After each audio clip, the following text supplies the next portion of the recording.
What's up guys, Cloudie here checking in from the America server, and today we have received the sneak peek for the second update of November, which will be next week on the 24th. So it's not too long, let's get to it, see what we have in store. First of all, the new hero Gremory is coming, one of the primal demons. You can see her illustration here with her pet demons, and yeah, there is like a dev note about her creation and stuff, so we will get back to her in a moment. Let's just go through the rest of the upcoming patch. Now we have, of course, new costumes, which we have Bernheim, wow, Kara, Laudia, Esker, Requena, Aselica, Shell, Glenbiss. Not a bad haul.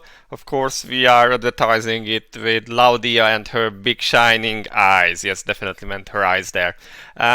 Moving on, they have these new signature motions. They are showing Kara here, and I got to say, guys, I really love this one. One of my friends was a big Kara simp, and she actually made me buy her maid costume, but I think this is so much nicer with the stockings and the red color. I really like it, and the animation itself is so cool, especially how she fixes that snowman and then does the victory pose. So if she looks like this in game, I might as well buy her, even though I don't really Kara sim these days. So yeah, that's quite nice. I like this one. I really like this one. And then we get the special dungeon. Now, as far as I recall, we had this one last year. So this one is featuring Yuria. She meets different characters in the game as she does dresses for them, and it's like a bit telling their stories. It's not too bad, but it's like a repeat of the previous year stuff, so nothing new. And we can get some Technomagic gearboxes and protection of the God King finally, and unique treasure tickets from this one, so that's not too bad. And that's all really. That was a really short sneak peek. Vespa hasn't really done too much here, so yeah, let's go over to Gremory, see what they can tell us about her. Now, she is one of the 5 primer demons, as Shamila and Lucikiel, and apparently she is the oldest of them, so she was the first one of these primal demons. And what they tell us here is that apparently the primal demons can talk to Lea, but this is like a one-way communication, which is kind of weird because I thought she could talk to all of her demons, like give them commands and whatnot.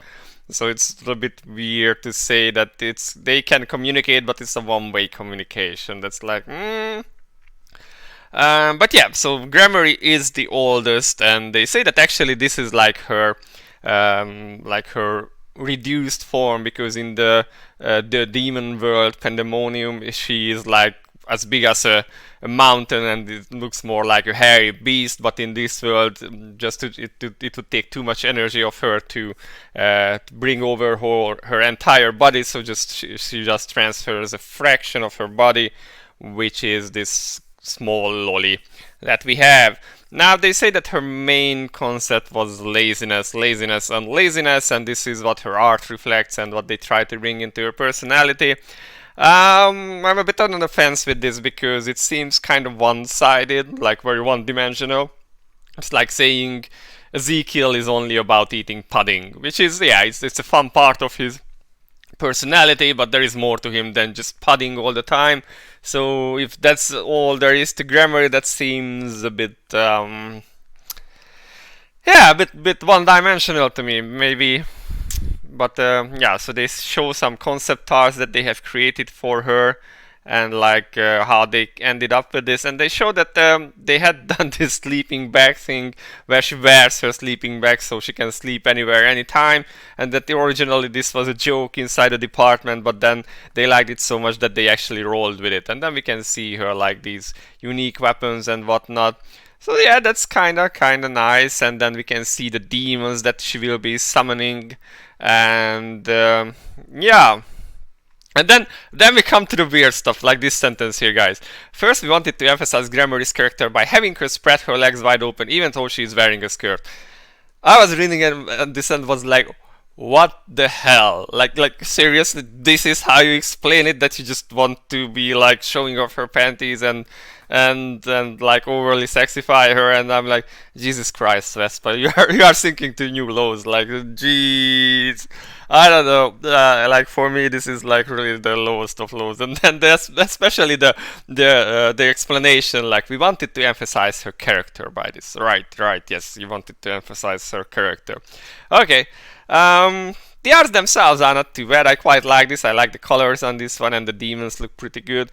But I just can't get away from this whole thing. All right, and then they say that how her like lazy face with half closed eyes kind of make her look like a guy, and they thought it would be like funny if she was wearing pants, because then you couldn't really tell if she was a male or a female. And I think it would have been fun, because then you couldn't show off her panties with every single movement that she does, you freaking perverts. But yeah, alright, let's see the animations. That, yeah, they also wanted her to show her laziness. It seems like, yeah, this is the core concept of her, that like overrides everything, that she is just lazy. Right, now the animations themselves don't look too bad. I really like this demon one here as it jumps out of the cube. This is like her teleporter device that brings stuff over from the other dimension, the demon realm. And yeah, the demon jumping out there looks pretty cool. Seems like a pretty big AoE damage. And then this is her defeat animation, where she actually doesn't die. She just goes back to the pandemonium, the demon realm. So that's quite interesting. And then she has this zip motion, interesting enough. Yeah, so that's not too bad. But yeah, and then we can watch her animations, like how it looks like. If we can watch it. Maybe we can't watch it.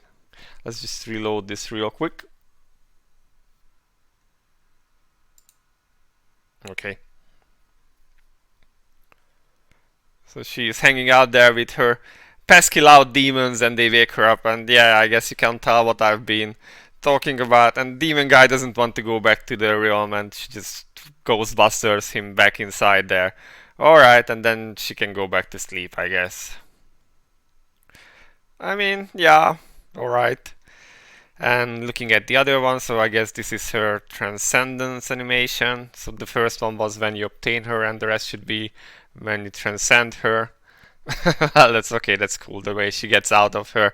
Like, seriously, what the heck was that, guys? Like, oh god, Vespa. Oh, why? The demons look cool, but jeez. Yeah, she's lazy, she's just hanging out on that cube all the time. I hope it's like a very comfortable cube. And then we see that the animations of her other skills. That's a lot of fishes there and stuff, and like demon fairy things. That's a lot of AoE. And yeah, it could be interesting. They don't look too bad. The animations are nice, so there is that. And then we have the cube, the unique weapon, which will be her transportation device between the worlds, as mentioned. And now her battle style. Now, interestingly, this is the shortest part here. So she is a magic assassin, and the ranged one too. So yeah, that's quite nice. We didn't have a ranged assassin, and the skills look very AoE-ish. So we have been lacking in the AoE ranged assassin department, or in generally in AoE assassin department. There was like Urzi, and that's the only one I can think of right now, with others having some limited AoE capabilities. But yeah, so in that that's not too bad, but they really do not tell much from this. Just that the demonic beasts will have a variety of effects, such as dealing massive damage, okay, disrupting the enemy's formation, which I guess is CC, and inflicting debuffs, but they don't give any details or how she's gonna work or anything, so I guess we will have to find out about that next week. And they say that she wasn't very challenging because her concept was already so crystal clear, so they just worked around it. And yeah, I mean, you could have made it more challenging if you added more to her characteristics other than just the lazy part, but that's just my opinion. So yeah, that's it really. That's what we know about Gremory so far.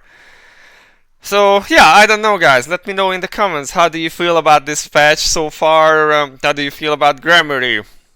I mean, this art is pretty nice. I like her hair and with the ears and all, and the horns. She looks cute and all. I just wish they didn't really go down that far on the pervert path. But yeah, that's it for today, guys. Yeah, let me know your thoughts. Until then, this has been Cloudie. See you in the next one. Bye bye.